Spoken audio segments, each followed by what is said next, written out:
Hi guys, so I'm back home.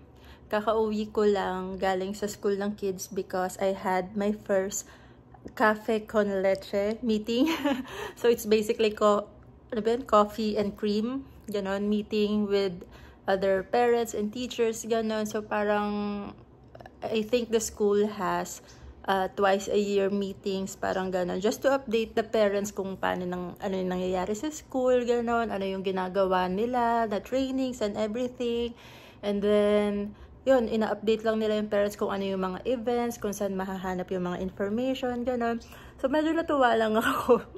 And natawa kasi I feel like, itong community kasi namin, sa tinitirhan namin ngayon, sa bahay and sa school, dominant yung Mexicans and Spanish-speaking community. So, ako lang yata yung parent na nandun na pure English. Alam mo yun, na hindi nagsasalita ng Spanish.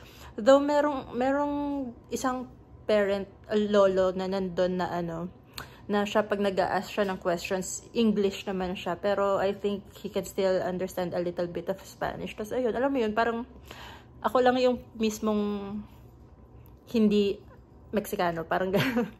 Which is fine. Okay lang naman kasi yung teacher, yung guidance counselor yata yun, siya yung nag-ano sa amin, siya yung nag-lead nung meeting. So, Spanish din siya, pero tinatranslate niya naman. Parang merong yung pinapakita niya naman na PowerPoint presentation, merong English and merong Spanish. So, it's fine. Kahit na paano, nagets ko pa rin kung paano yung, or kung ano yung gusto niya sabihin, ganun.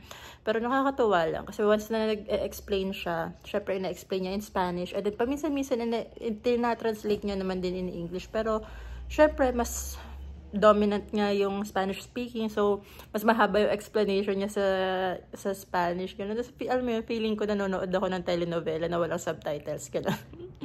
Nakakatuwa lang, pero ayun, medyo nagets ko naman yung gist ng buong meeting. Pero ayun, just wanted to share with you guys kasi hindi ko alam kung matatawa ako o maiiyak ako doon.